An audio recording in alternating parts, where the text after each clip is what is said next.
Sunsets on Vietnam, The Fire-Based War is a book written by a Montanan Vietnam veteran. MTN's Phoenix O'Connor sat down with the author for a look back into history and the memories that drove him to write his story. It was nearly half a century ago that Bob Haseman touched the soil of Vietnam for the first time as a Marine. He remembers 2 lines were formed, one for those entering the war, while the others were going home. Kind of making fun of the new guys that were coming in. You know, they were kind of laughing at us. But I suppose, if I remember right, there were some that maybe seemed a little shell-shocked. But basically, they were just overjoyed that they were leaving. Years later, he went back to that same soil for answers about missing friends and closure. He did not go alone. His son was there as well as Bok, a Vietnamese native who acted as a tour guide.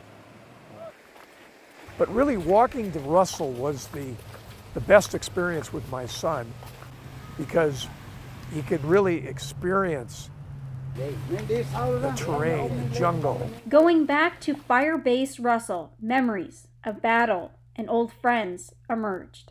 I also learned a great deal more about Portugal Severa and Randy and Bernie, a couple of other Marines that I served with. Stories began to unfold and memories came back, an explosion that by luck he survived.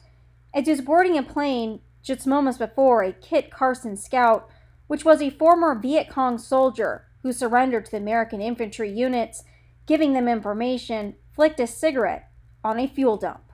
And from that fire, the various charges that were set at all of the bunkers started to explode. And they were wired to go like one would explode, and then the next one, it would be 1, 2, 3, 4, and would go around the hill. That would be the intention once we started that explosion. While hundreds of Marines scattered, one Marine ran to the explosion. Well, this is the picture of Portugal Silveira, who was the Marine that, instead of running away, ran into his bunker and separated the det cord, and later was, just a few minutes later, was killed in a second explosion that mortally burned him. The ultimate sacrifice. Haseman is calling for Silveira to receive the Navy and Marine Corps Medal. I decided to put him in for the highest non-combat medal because the explosion was an accident. It wasn't an enemy attack. It was considered non-combat. As the group boarded the bus, new memories created, as well as some old mysteries solved. For MTN News, I'm Phoenix O'Connor. Up next, we'll check in with Curtis for one last 7-day forecast.